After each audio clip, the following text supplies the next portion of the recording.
Sitting with Steve.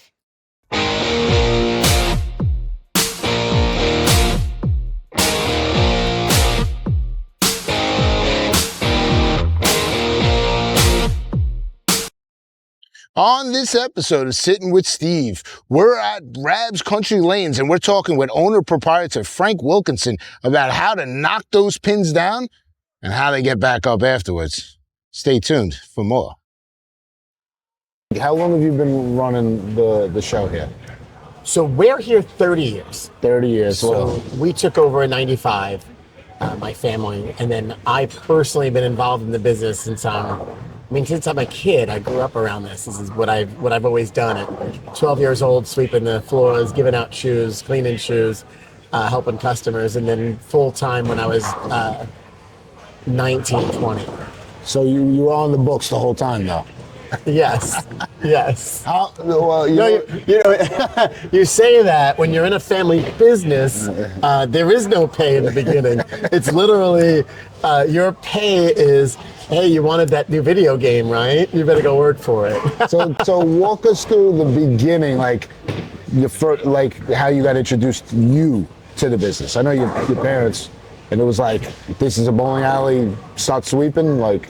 Yeah, so the story goes, I'll back up just a moment. So the story goes, my father was a pin boy as a teenager, basically working with his brother to feed their family. And so at that time, it was so different. You literally set pins up by hand, and he loved the game. Somebody had to be down there. Yeah, but literally, and they would go from lane to lane. They would bounce back and forth. End of the game, they throw a nickel down the lane, say thank you, and that's a whole story in itself. Yeah. But he had it in his blood. They loved it. At that age, they got introduced to it, and him and his brother started bowling on a regular basis. Which led to some professional bowling at that time by the both of them. However, fast forward, staying in the bowling realm, my father went into the sporting goods business, selling bowling equipment, trophies, and then from there had the opportunity to take in ownership and partnership at Bowling on the Green, which was in New York. Yep. And then leaving there and had the opportunity to come here, managing this two bowling centers, Country Lanes and Colonial Lanes, for about a year and a half. And then the opportunity not to say, hey, I could take this over. And so he did in 95. But rewind as a kid, I grew up in this place. Grew up in Bowling on the Green, grew up here. It was just what you did. I think it hit me at some point. I feel like knowing this was always going to be there, right? It's your family business. It's all you know. Get off the bus from school, you stop here, you get picked up, you're here late, you're having fun, you meet all your friends, hung out on a Friday night with our customers. Turn the lights friends. off, right? Yeah, well, not that's kind of fun. I'm talking about as a kid. But I always kind of knew that we'd be involved. I don't think I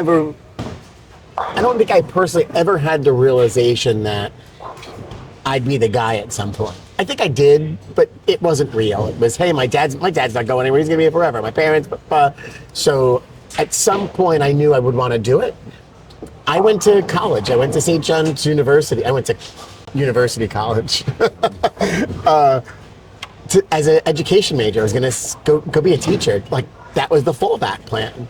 That never worked out. So here we are, how many years later, and doing our thing. We could educate or we can entertain. You chose the entertainment side, which is. I do get to educate though, which is still fun. I still, within the opportunity of whether it's coaching on the lanes, staff, working with schools, going to speak to kids or whatever, internships, opportunity to just meet and mentor kids. So I still get that outlet. So you are still communicating to the children. If you're out there and you need a job, interns welcome. Let's go. Absolutely. Right? Absolutely. What's the first thing you teach an intern on the first day of bowling? Like, it's interesting. When anybody that comes to work for us, we always feel like we could teach bowling. Bowling is teachable for the most part. Some people just don't get certain things. Yeah. But I could teach the bowling, and it's not about the game. It's really just about the business. This is a business, multifaceted business. One part of the business. There's so many things going on. what I like to do is take you around the tour and show you the place because most people have never been here before. We're going to do that. The beauty about our staff is that most of our long-term staff and those that are with us today have been recommended by someone. I've already had a connection through our staff, family, friends, and they make for the best staff. They make for the best team, and building your team on that has truly been successful. I'm not saying we haven't found we have some amazing employees on our team and found them from other avenues, but I would say success has always been from, hey, I know this guy, I have a friend, I have a cousin, I have somebody, let's introduce him. But I think that speaks to Staten Island a little bit too. I know a guy, you got a guy? I know a lot of guys. You know a guy, I got a guy. You said you needed this paper, I got a guy. I got a guy. You need a sign, I got a guy. Yeah. You need some pepperoni for that pizza, I got a guy. I got a guy. You ran cheese? We got a guy. We actually interviewed the guy who does the cheese. So if you ran cheese, oh, that's so funny. We got the guy. There's always a guy. Always a guy. You know, and as, you know, people get screen addicted, as artificial intelligence kind of takes over, like, we need to be documenting what I call organic intelligence. And this is what that is. That's organic intelligence. That's common sense. Like, I trust her. She does a good job. Her cousins, uncles, you know, okay, let's bring it in. And then being able to, this is one of one. I mean, 100%. There's only one, you only own, this is your place right now, right? Mm-hmm. So this is one of one. When you come here, you're not going to like, a trendy place, like, oh, it's trendy. I didn't mean trendy place. I mean like a out of the box. Now you're insulting me here. What's going on? I'm kidding. I'm kidding. It's not like a McDonald's, right? We're not doing that. We're doing the real place here. So this is what I call social recreation. People come here as entertainment to get away from everyday life. That's what we do. It is a community hub.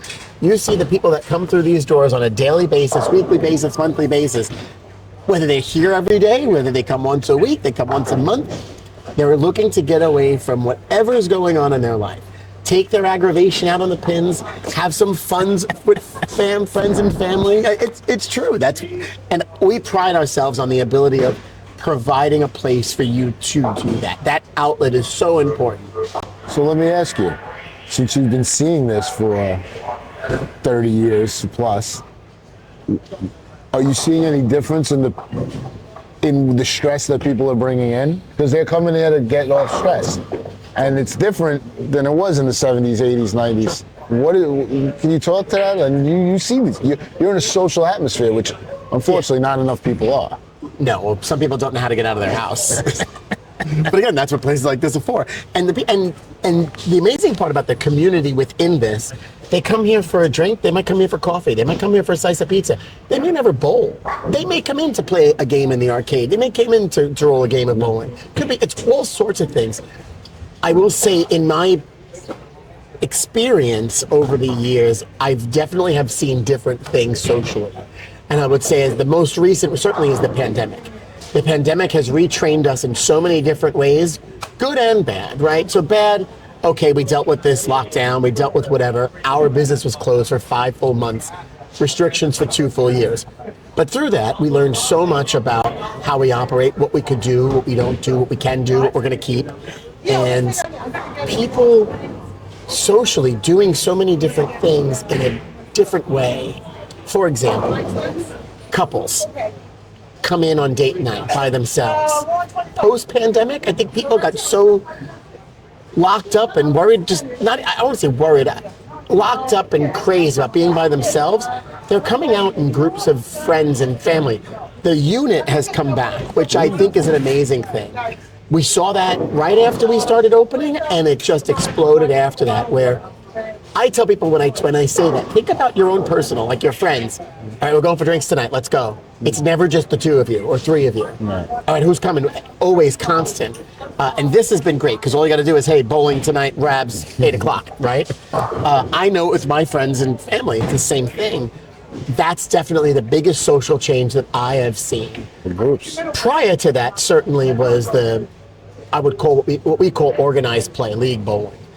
There's a book, Bowling Alone. It has nothing to do with bowling, just the economy, average American family, and it talks about the divorce rate and people doing things together. And it correlates to our business where organized play, people joining a league on Wednesday night. A couple might bowl in the mixed league on Wednesday. Husband might bowl on Tuesday, but she bowls on Friday with her girlfriends. They bowl 3 times a week. Today, they're doing it once a week. Costs, life gets in the way. There's so many different things happening. Distractions, yeah. And so you're not doing this activity 3 days a week, you're doing it once. So that was like the first start of the social change that we recognized. But the post-pandemic one is real. And it's been pretty steady, which is pretty cool. People are going out and doing things. That's that's good to hear, because it's, where my fear comes from is with our kids, them growing up, that they're not going to get social, and they will. I will say, pre-cell phone, the bowling alley was always a great place, because it was like, meet me at the bowling alley. Like, right. You could find the people. Like, it was one of those. It's the common place. Yeah, we used to page people over the microphone. Joe, phone call at the front desk. Because we didn't have cell phones. Wives knew where to call, husbands knew where to call, girlfriends used to call comadres. I mean, you name it, they knew how to get you. Now you can kind of hide from them. When we were young, we used to use the payphones outside of the other one, the one by the highway over there. That was over there, the bowling alley. You're talking about Showplace? Yes. Okay. There was this line of payphones. Yeah. Oh yeah, yeah. And we put in and we dial 1-800-BOOBS or whatever. Just with like little kids, and like that doesn't. I just had. It's funny that you say that. We had 3 payphones out here, and the craziest things would happen. I have one crazy story. I will not tell it on camera. Off camera, I'd share. It's a good bar story. But we take the conversation I was having the other day. We're so reliant on texting and the phone and the digital. We pay nice money for these phones. They have a phone number, and you can call somebody. We pay a lot of money. Businesses pay tons of money for these things. This conversation literally just triggered this thought, like, it's so true. And it scares me that we've gotten away from that. It doesn't take much. The human relation is so important, and that's why in this business I call it social recreation, because you have that opportunity to be with people on a regular basis. And you're being social. You're getting away from this, even though they sit at this table and they're texting each other. It's like halfway. We're not going fully in the water, we're like halfway. I will say, if you come here on a regular basis and you watch people interact, the phone does go away for the most part. I mean, they're taking pictures, whatever, but they're finding their ways around. There's the beginning and then there's the end, but then in between. Right. That's good. That's what we need. To your point that you made. We need to be teaching that to people. This place, this is a lesson there. I want you to, here's one of the questions I like to ask. Would like you to finish this statement, and when you do it, look at the camera. I don't know who needs to hear this, but, and you don't know who you're talking to. And I think that's the beauty of like this whole idea of us being a little old school, and then you don't know who you necessarily needs to hear it. I don't know who's going to hear it, but. I don't know who needs to hear this. But there's no but. It should be always and. That's Which camera do you want me to look at and do it? This one or this one? No, he wants me to look at that. Okay. See, that's why I ask these questions. I don't know who needs to hear this, but get off your ass and go bowling. How does that? And? Why use the but instead of the end? I can do it again. I don't know who needs to hear this. See, it doesn't work. But get off your ass and go bowling. Yeah, because you're trying out. I think it was good. Yeah. And listen, I did improv comedy for a while. Not easy.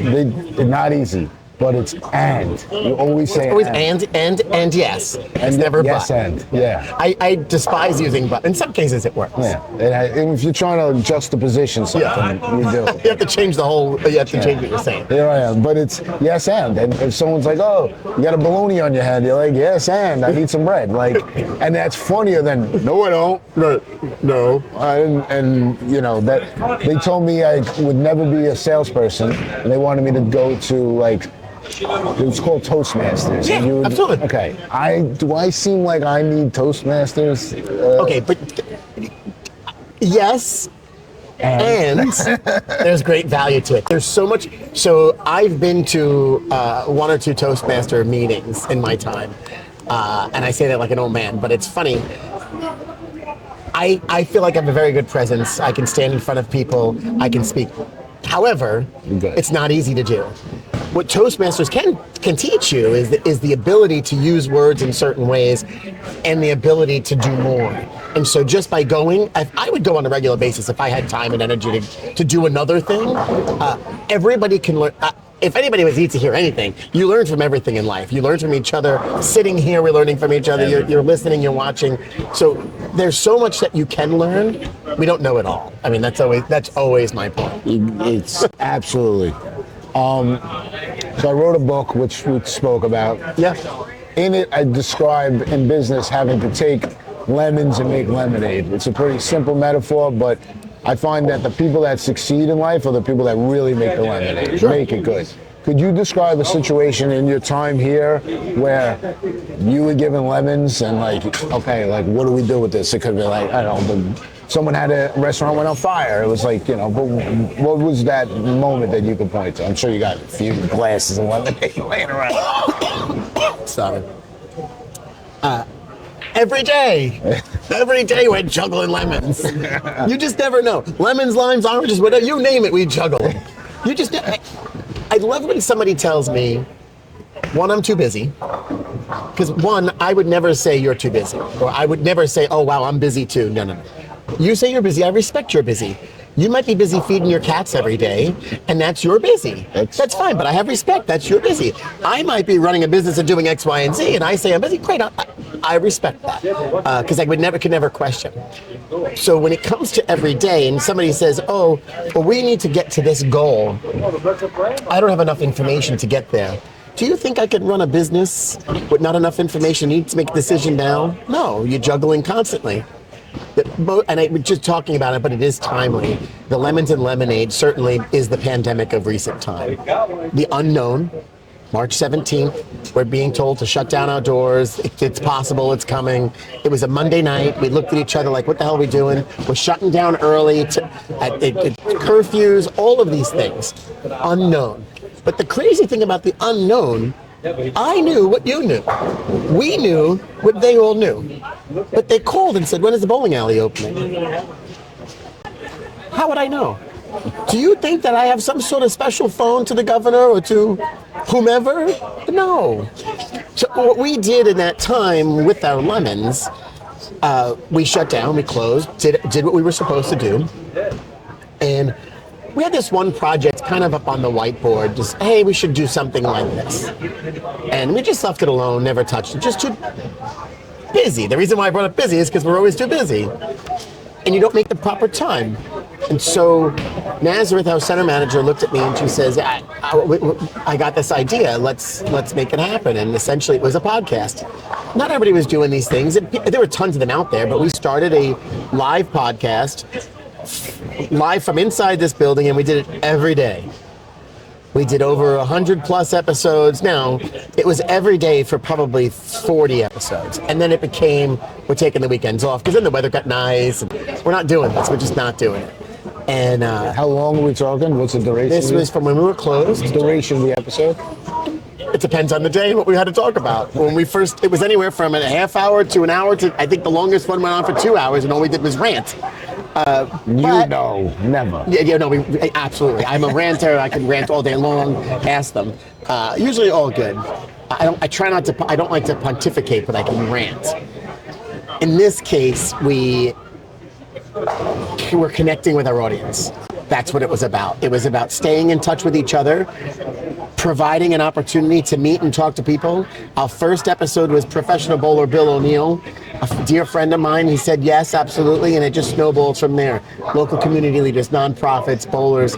We just did it for months, and it just never ended. And then 5 months later, we get to open, and let's continue doing this. And that really didn't pan out because we really were busy to make that time in the day, and then we were doing some. But the lemonade part was we stayed connected with our audience. We stayed connected with the people that lived that bowl here, that live here, and throughout the world. It was crazy. To this day, I still get people that say, thank you. I'm like, for what? For keeping us entertained. And I'm like, well, I don't know. My numbers didn't prove that you were watching that day. I mean, we had millions of views through the end of it, which was really cool. and it still lives there. And people tell me all the time, "Oh, I caught that interview." It lives forever. So that was our lemonade. It lives forever. Of course, it and does. you never know when someone's going to need that information. And it was just whatever it was that made somebody log in and say, "Hey, I'm going to listen to Naz and Frank today." And the text messages and the comments, I mean, some of them are hysterical. We had a great time. That's great. At a time when we were no clue what was going on. Were we going to have a business? You know, that's the best time to do it. In the unknown, in the uncertain. Yeah. Which I would pontificate that we're going to go into the times of uncertainty coming up, and that's, I think people don't have the same structure in their lives that they once did. And we're going to need those archetypes. And you, a business owner, person doing it, getting into the rough, getting out of the rough, like, you're going to be needed in the coming future. I say this. We always have those patches. So it goes like this, whatever that revolving, and it's how we deal with it whenever it comes. Whether it's a recession, whether it's just people doing X, whatever, it could be another pandemic, whatever you want to call it. People always prevail. I remember after September 11, it was probably one of the most patriotic moments in our time, where, and at least in my time, not in our time, because I mean other moments in American history happened, but here in New York City, the people were nice. I didn't even know who people were. I didn't even recognize a New Yorker then. And we get a bad rap. We're really good people. We're just in a rush. Yes, but we're not rude. We're just in a rush. The people that are rude are the visitors that come here, usually. When people ask me in the city, I'm like, I would love to talk to you. I'm in a rush. But most people are like, but you're telling them. yeah, well, not everybody tells me. That's a story for another day. But it's true. I mean, and so we're always going to have this, and whatever it is, we always persevere. And that's the beauty of what happens here at Rabs. Community place. People get together. They rally together. It's a community within a community that it's so hard to talk about, because most people look at me like I'm crazy. They look at me like I'm crazy anyway.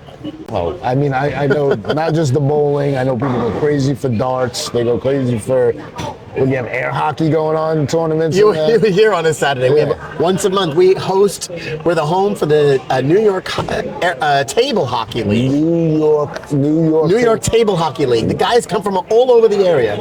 New York Table Hockey. If you're interested in table hockey, come on down. Who knew? The guys came to us and said, "Hey, we want to rent some space." I'm like, "For what?" And they're great. There's a guy that builds the tables. It's really cool. So you name it. When you come on you were here for a birthday party, I believe that too, when we first met. And there's always something, whether it's a birthday party, there's people just coming in to eat, people coming in to play, you name it, it happens. There could be a repass happening in the event space when all the stuff's going on out here. You just never know. It's always a good time at Rabs, and I will say that I don't know when the facelift happened, within the last 5 or 6 years or something. We've ongoing projects. So the most recent projects were the kitchen, the addition of the arcade. Yeah. We moved the pro shop, made room for event space, so there's a larger event space. The arcade's 26 games, multiple players can play, earn prizes, and have fun. And then hope my kids are not watching this. And we make the best burger on Staten Island. I'm going to put my foot down and tell everybody that. It's true.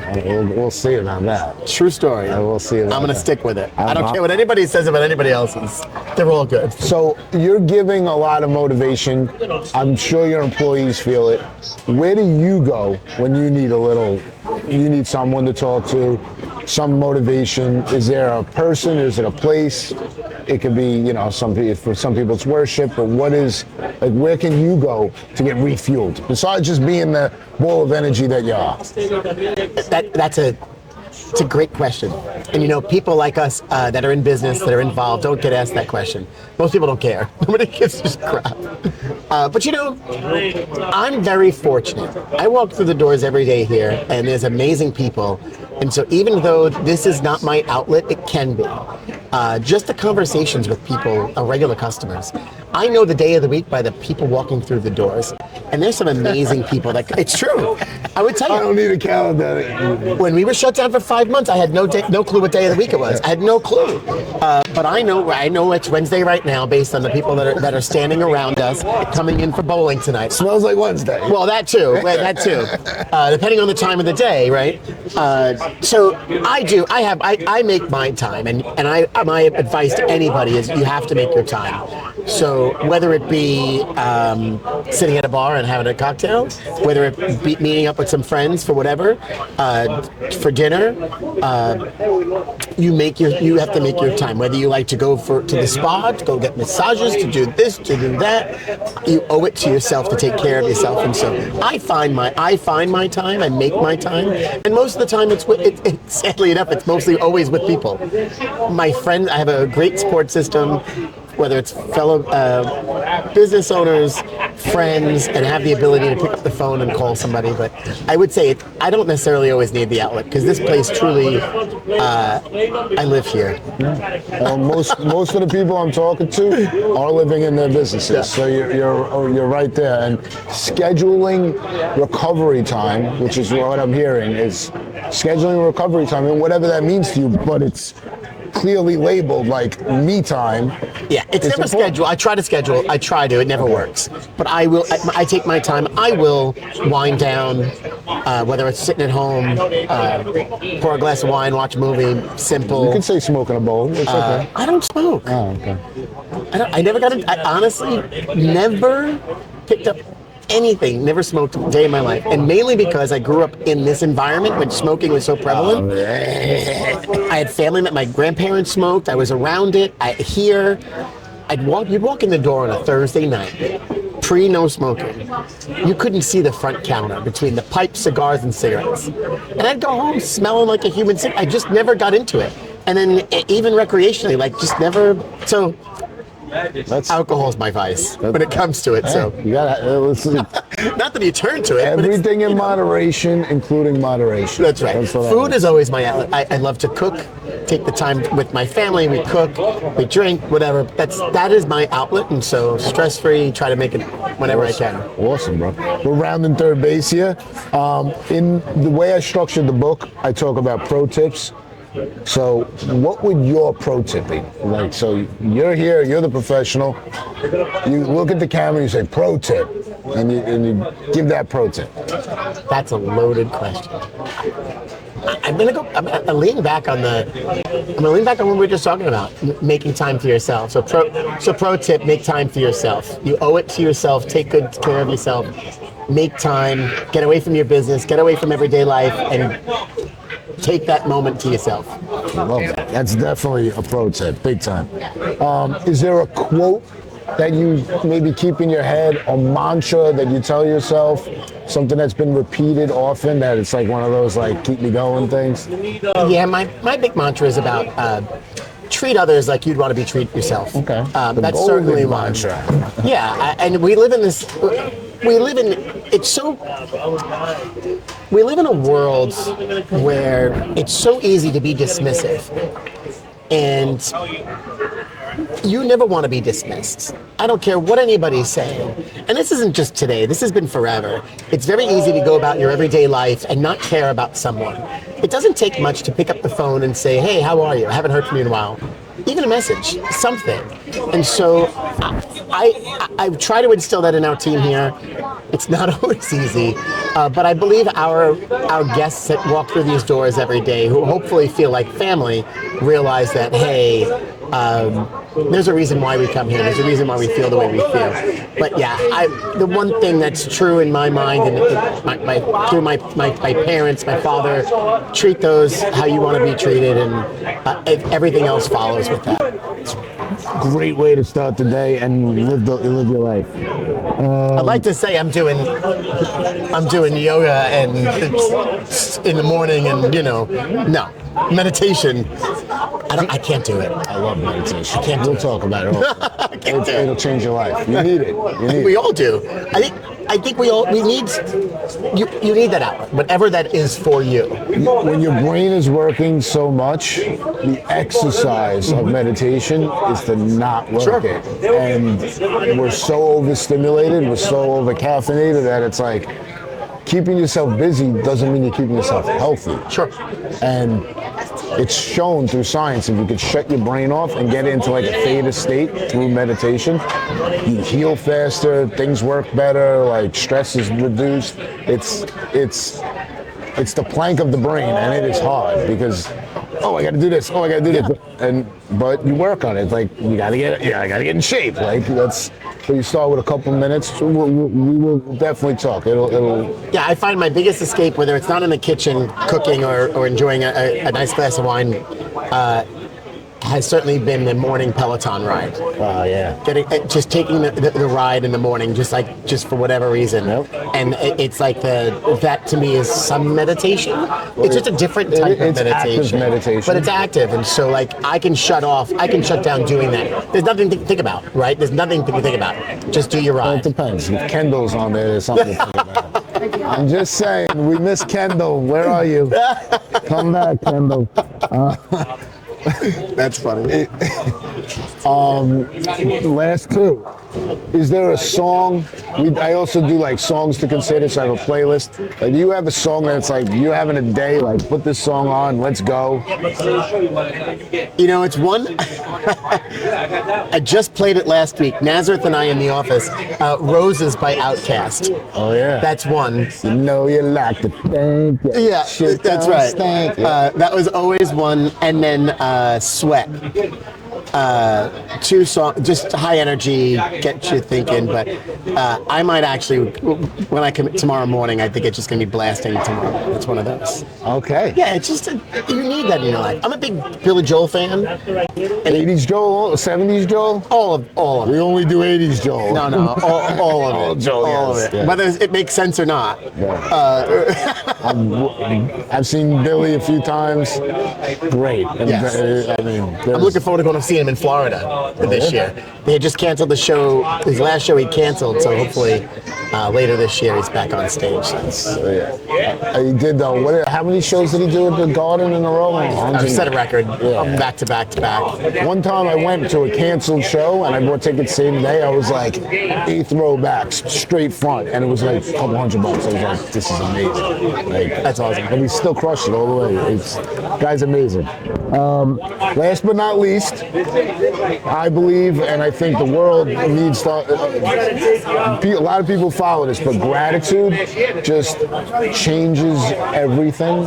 It's been medication for me. It's changed my life. So, I would love for you to speak up for this last question and tell us what you're grateful for. I could agree. Gratitude is everything, and so I'm grateful. I'm truly grateful for the amazing people that walk through these doors, for the amazing team that we have, and certainly family comes first. And so you can't have anything in life without fulfillment of your friends and your family. And so I'm really thankful for the people that are in my life that have helped shape what we do, and more importantly, would have shaped what we do here at Rabs and for our community. Because without it, I wouldn't have a business. We wouldn't have a family business. We wouldn't be able to provide this outlet for people to get away with everyday life if it wasn't for the amazing people with the support system and the community within the community. Sounds cliche, but it's true. I think you've spoken from the heart. I believe words from the heart enter the heart. If anyone out there needs a little social recreation, come down. Now you're gonna Rabs. make fun of me. Thanks. I know there's gonna be a little extra bonus session here because you're gonna see me eating a burger because we got to see if that's the truth. And stay tuned. There might be an episode 2 where we take the tour. Go for it. Anytime you want. Frank, thank you so much for sitting with Steve. Of course. Thanks, Steve. Thanks for having us. Anytime. Appreciate it.